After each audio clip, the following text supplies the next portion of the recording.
That's a good feeling right there. Let's go.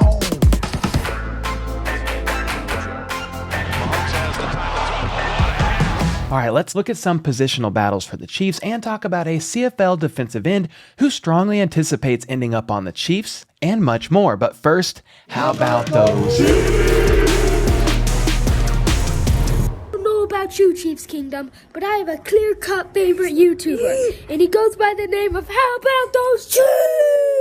What's up, guys? My name is Cole, and I do daily news about the Chiefs and the NFL overall, so I'm going to need you to sub if you're new. Hit that like button if you are as stoked as I am that the 2022 NFL regular season kicks off in only 100 days. And let's get into this news, starting with what some of the players have been up to recently. Patrick Mahomes could be seen out and about with his wife, Brittany, Cornell Powell, Sky Moore, and others I'm sure that just don't post much on social media, but they were all at a KC Current game yesterday and thankfully got to catch them getting a W as the Current won the game with a score of 1-0. And here's another angle of Juju at the Real Madrid game, showing him rocking number 20, which is pretty sweet, but in reality, he's back in KC, posting this photo of somebody needing medical attention after possibly overeating at the Capitol Grill on the Plaza. And if y'all have never eaten there before, you gotta give it a go sometime because the food there is fire, but astronomically expensive. Like, before you go, you may need to look up prices and consider refinancing your house first. Expensive. George Karlaftis can be seen working with Bobby Stroop,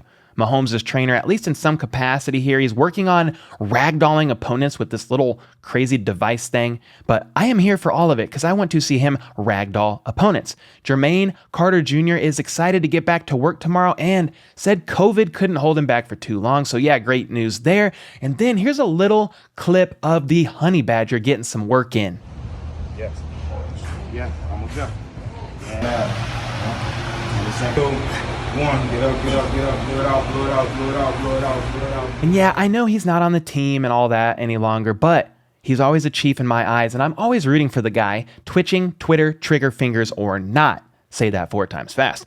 All right, so the Chiefs are dropping a 3-part offseason series called Work to Win, and at least part 1 is dropping tonight at 6 p.m., and they dropped a trailer for it yesterday with the theme of bringing in players with a chip on their shoulder who have something they'd like to prove this season, such as Juju Smith-Schuster, who was injured most of last season. You have Rojo, who was not utilized as much as he wanted to be due to the amount of talent the Bucs had running back-wise on the roster, and Justin Reed, who is a good player, but was on a dumpster fire of a team. And in this clip, he absolutely demolishes Tyreek Hill. I remember that hit and was scared to death for Tyreek right after that hit. So yeah, definitely make sure to check out that trailer if you haven't already and get your popcorn ready for when this thing drops tonight at 6 p.m. And then Jake Rill from Bleacher Report dropped an article yesterday about the Chiefs' position battles to watch for the 2022 season, and I just want to touch on it for a moment here. The first position battle he says to watch for is right tackle. We know where the Chiefs stand for their interior linemen with Humphrey at the center. Then you have Joe Thuney and Trey Smith to his left and to his right. And then, more than likely, Orlando Brown Jr. is going to be holding down that left tackle position. Long-term deal or no long-term deal, even though I think a long-term deal is coming, people, it'll be for a lot of money, with the bigger cap hits coming on the back end of the contract as the salary cap is projected to keep going up. Anyway, the tackle spot is a fight mainly between newly added Hulk smash Darian Kennard and veteran Andrew Wiley, who has played 54 games and made 42 starts in his first 4 seasons. So I'd imagine, to be honest, Wiley is the front runner here, but if Kennard shows the promise that we think, we as in not really we, coaches think, he will definitely edge out Andrew Wiley, in my opinion. And I think the real curveball is, though, what happens if Niang returns and he shows enough of his pre-injured self to snag the spot back? Or would he be held as backup for depth? I don't know. If he earns the spot back, what about Kennard? He has plenty of experience at guard and can fill in along the line when injuries come along as well as a valuable depth piece. So that's going to be an interesting spot to watch for. Right tackle might be the spot of the entire team to watch for. In the next position battle, Jake, not fake, but real, mentions is cornerback, which makes sense because we've made quite a bit of additions there lately with the acquisition of Lonnie Johnson Jr., then the drafting of Trent McDuffie, Jalen Watson, and Joshua Williams. And with all of those additions, you still have L'Jarius Sneed, DeAndre Baker, Luke Barku, DiCaprio Boodle, among others. And I just pray that McDuffie's growing pains as a rookie are minimal because we know he's going to be leaned on early and quite possibly very heavily. If he doesn't end up starting out the gate, he will definitely see some heavy reps, that is for sure. In the third battle, Jake Real says to watch out for, we've talked about quite a bit, it's no surprise here, wide receiver. Chiefs veteran McCole Hardman returns, of course, and then the Chiefs signed the Dash Brothers prior to the draft, which is Juju Smith-Schuster and MVS. Then they drafted Sky Moore in the second round, signed UDFA Justin Ross, and also have Darius Fountain, Matthew Sexton, former Buccaneer Justin Watson, Cornell Powell, and former first rounders Josh Gordon and Corey Coleman, all fighting for a spot on the roster. So who makes the cut? Who gets the axe? And who holds on just enough to make it to the practice squad? This could be its own television show, I'll tell you that much. It'll certainly be interesting to watch all three of these positional battles: right tackle, cornerback, and wide receiver. And then let's talk about Canadian Football League defensive end Jonathan Woodard for a moment here, because he's supposedly been in talks with the Chiefs about potentially coming back to the team. And if you're confused about who the heck this guy even is, don't worry, I'll catch you up real quick. Woodard was drafted by the amazing Jaguars. You like that? Jaguars in the 7th round of the 2016 NFL draft, but sadly suffered a torn Achilles tendon during team workouts and underwent surgery that same day, which is pretty wild. Anyway, he missed the entire rookie season because of that, was waived by the Jags the next year, and then bounced around from the Falcons to the Dolphins, in which he saw his only real NFL snaps, playing in 6 games and recording 10 combined tackles, 2 TFLs, and a lone sack, and was actually brought back for the next season, but he never made it out of training camp, suffering an undisclosed injury, which led him sitting on IR for the entirety of the season before getting cut just prior to Christmas. He then made it to the Bills practice squad in 2020, was waived 8 months later, and then played for the Saskatchewan Roughriders in the Canadian Football League for a season and had an awesome year, if we're going to be honest. He recorded the second most sacks in the entire CFL with a total of 10, and then also had 21 tackles along with 2 forced fumbles. So from there, the Kansas City Chiefs actually liked what they saw and signed him to a reserve future contract in February of this year, just a few months ago. He spent the offseason, or the majority of it, in KC, but was recently one of the 6 players waived just before rookie minicamp to make room for the UDFAs. And this move was a bit surprising to me personally, because I feel like we need all the competition we can get for the D-line here, especially because if you take a bird's eye view at our roster, I feel like this is definitely the weak spot here. Well, apparently, Woodard is under the impression the door for him is not completely closed, because the GM of the Rough Riders, Jeremy O'Day, recently said something interesting about Woodard himself. But a quick side note first, every time I hear the word Rough Riders, all I can think of is stop, drop, and if you know, you know. Anyway, here's what the Rough Riders GM had to say about Woodard in a recent interview. We had discussion with Jonathan after he was released. There's a strong possibility that he's going to get re-signed with the Chiefs. If that doesn't come to fruition, we do own his rights. Just because we own his rights, though, doesn't mean that he has to come back to us. It's his decision if he wants to play. But if he does play in the CFL, it would have to be with us. We have had discussions with him, but he's not in a hurry to come back north just yet. So the GM used some interesting words here. He said there's a strong possibility Woodard is going to get re-signed by the Chiefs. So apparently that's what Woodard and his representation, at least, are telling the Rough Riders. So my question is that what they are in turn also hearing from Kansas City? Charles the GOAT Goldman himself from Chiefs Wire says this about Woodard's potential return. It's possible that Woodard was told he'd be on the team's call list in the event of injury when he was released. It's also possible, though, they could bring him back in as early as mandatory minicamp on a tryout basis. What's certain is that Woodard is holding out some level of hope that he'll get an eventual opportunity to rejoin the Chiefs and have a chance to compete for the roster. Whether that will come to fruition for the journeyman remains to be seen. If not, it sounds like he'll have an opportunity waiting for him with the Rough Riders. So my question here is, what do you guys think?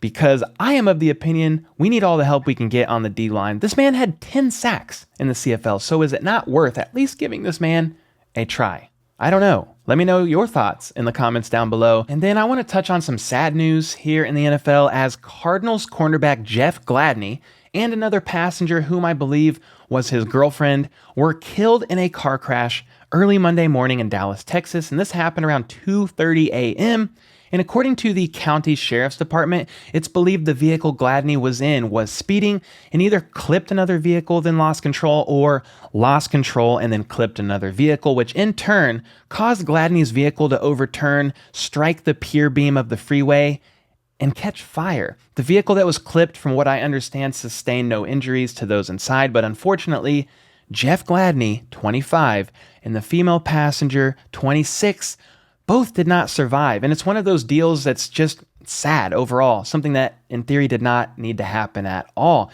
Gladney was a first-round pick by the Vikings in 2020 and started 15 games for them as a rookie, then was released just prior to the 2021 season due to a DV case, but he was eventually found not guilty and was given a second chance back in March of this year, signing a 2-year deal with the Cardinals. So yeah, this is not the way that anyone saw things going from here. His college, TCU, the Vikings, and Cardinals all released statements yesterday expressing their condolences, as well as many players and friends of Gladney himself. So again, this is just another example and a terrible reminder to us all that life is indeed precious, and therefore it's important that we do our best to be careful out there. Just do the speed limit, be aware of your surroundings, and be safe. Please, please. Your life matters, and I hate reporting on stuff like this. From here, let's take a look at some of my favorite comments from yesterday. Sweaty Dog, I love that name, left a super thanks of $2 saying, I buy myself a cup of coffee from Dunkin' every day for about this much, so I decided I'll go coffee free this week and instead buy your beard one every morning. See you tomorrow. Well, hope you don't have too bad of withdrawals from caffeine. Be careful there, but you are a legend and my beard is very grateful. My question to you is, what kind of dog are you? I must know this answer. Michael Lee James says, Cole, you are multi-talented. Your hands look huge compared to your head. Anyway, can you juggle too? Well, thanks for the compliment, I guess. Calling my hands huge and my head small. And no, I cannot juggle. Not one bit, if I'm going to be honest. Daniel Burton says, Angry Redbeard. Putting in this comment to be on your show and your bearded opinion, do you really think the defense will be that bad? Well, in my bearded opinion, I think the defense may struggle at times, yes, especially if they're unable to get after the quarterback. I guess some of this depends on how well Frank Clark, Chris Jones, and George Karlaftis are able to mesh together. I am hopeful, but definitely would not mind some more help on the line. Casey Noyes says, get your eyes checked. That kid looks nothing like Pat. Survey says, this comment is a lie, and it might actually be Casey Noyes himself that has glaucoma in not one, but both of his eyes. So you may need to be the one that gets your eyes checked, bud. And about that kid, Dada Kukli says, Cole, the kid that Lonnie Johnson Jr. met is my friend. We play on the same team and are kind of close. His name is Jair. Jair? I think that's how you pronounce it.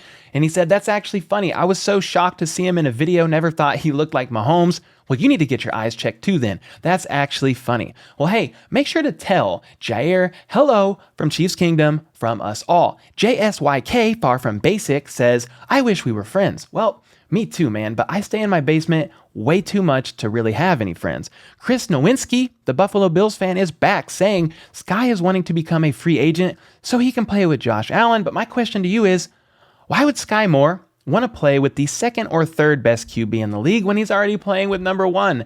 The Piedmont Punisher says, man, Cole, you big sus. That track you had us listen to was fire, out here pretending to be a mild-mannered white man. Hey, I do my best to play my part. But that was a hilarious comment, made me laugh out loud. Micah545 says, Frank looks like he weighs 120 pounds. That's the reason he is invisible on defense. Wow. I mean, I'm pretty small, dude, and I weigh 180, so I hope he weighs a bit more than that. Holy smokes, Batman. Raymond Scott says, I've been very critical of Frank Clark the last 2 years, so glad to see he's healthy, getting some work in, looks very motivated. To which I say, yeah, I think we've all been pretty critical of the guy at times. And John Box comments to this as well, reminding us that Clark is motivated, especially because this is a contract year for him, whether it's for the Chiefs next season or for another. So yeah, he has a lot of reason to be motivated this season, that is for sure. Cool Ghost 12 says, my jokes about our rivals keep getting better and better. To that I say, I appreciate it, man. George Glonick says, let's go. Hopefully Mahomes' baby number 2 will become Patrick Mahomes III and our future first round pick in 20 years. Hey, I'm here for that. Tatum Floyd says, imagine how good my content will be during the actual season, to which I say, let's freaking go, bro. I'm ready for the season and to keep you all in the know with everything Chiefs Kingdom, that's for sure. And Gary Petty says, the bearded dragon spewing fire this morning, hashtag HBTC. Spot on Cole. Randy Taylor says, you are by far the best Chiefs reporter out there. Love your show, brother. Well, hey, thanks so much for all the support, guys. I really do appreciate you all. And I still need to do a celebratory live stream soon that I was supposed to do to celebrate 10,000 subs. Yet here we are about to hit 13,000. So it's pretty insane, but just know this. I am freaking grateful. Make sure to leave a comment below to potentially be featured in an upcoming vid, sub for more daily news like this, and then check out this video here from this channel called the Red and Gold Report. He's a really good dude, and his dad was a defensive coach for the Chiefs for a lot of his childhood, so he grew up with a pretty unique perspective. Definitely give him a sub if you haven't already, and until next time, let's go. How about those